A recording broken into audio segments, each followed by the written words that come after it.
back to my childhood days.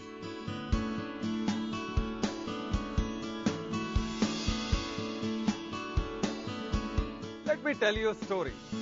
There was a prince who rescued a princess from the clutches of a beast. Her father, the king, promised the prince anything he desired beside the hand of the princess. The prince had a strange request. He desired 1 grain of rice on the first square of a chessboard, 2 grains on the second, 4 grains on the third, 8 grains on the fourth square, and so on.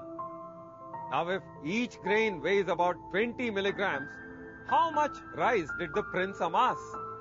Seems like the prince was mathematically super. And if you want to know the trick and answer to this, then sit back and watch this fascinating episode.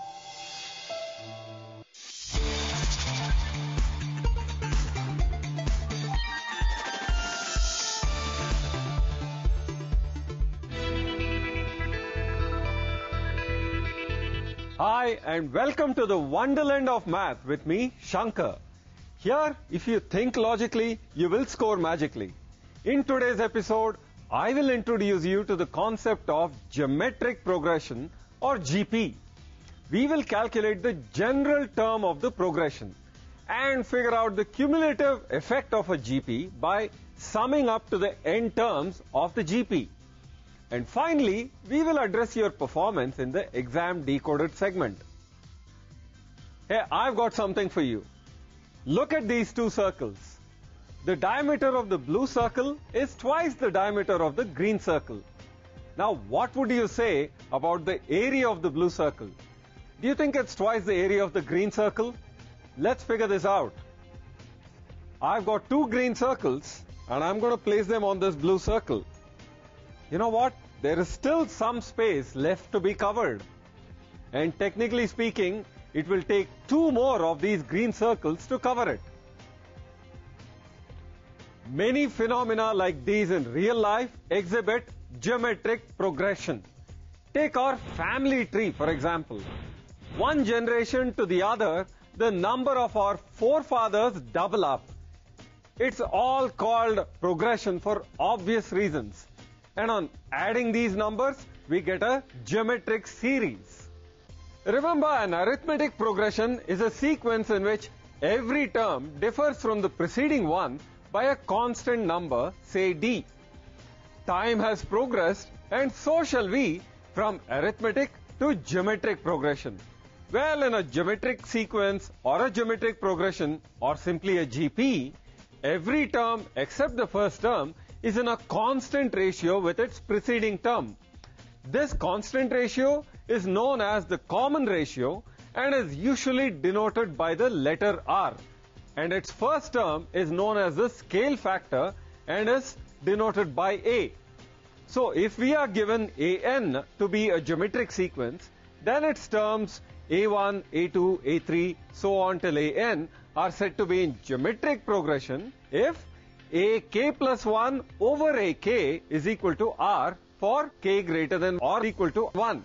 If A represents the first term and R the common ratio, then A1 is equal to A, A2 is equal to A1 times R, A3 is equal to A2 times R, which is A1 times R squared, and so on. Finally, we have the general form of a GP given by A, AR, AR squared, AR cubed, and so on. So clearly, a GP is determined by its common ratio. Now, when we talk about the common ratio R, then the value it takes can be any real value, positive or negative, but it cannot be zero. That makes it crystal clear that a constant sequence can be in a geometric progression, provided the scale factor A is non-zero. In fact, no term of a geometric progression can be zero. Now you all know about the first term of a GP, but how about any random term in between? Say the nth term. Let's sort it out step by step.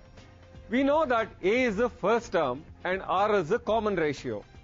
Its second term is A times R, which can well be written as A times R to the power of 2 minus 1.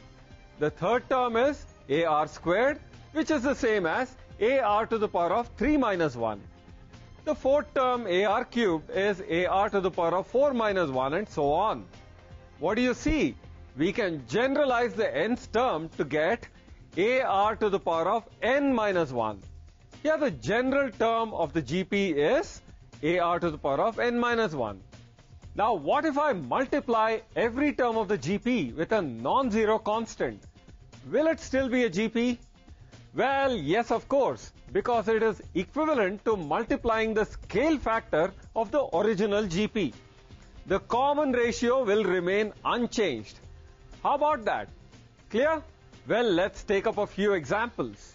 The third term of a GP is 4. Find the product of its first 5 terms. Here let A be the first term of the GP and R be its common ratio. We have T3 or the third term as 4, which is A times R squared as 4.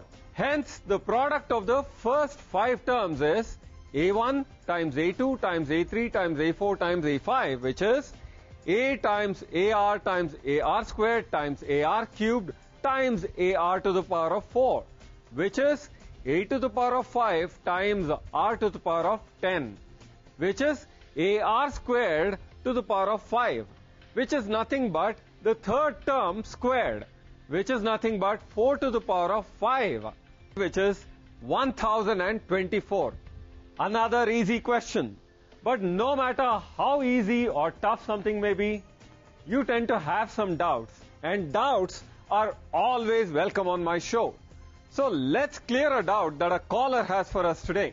Hi Shankar sir, I am Suchita. You mentioned that a sequence in geometric progression will remain in geometric progression if each of its term is multiplied by a non-zero constant. But what will happen to the sequence obtained by multiplying any two geometric progression term by term? Suchita, that's an interesting question, and one that can strike any one of you while you solve your problems. That makes it important as well. But before I answer it, I want you all to ponder over it.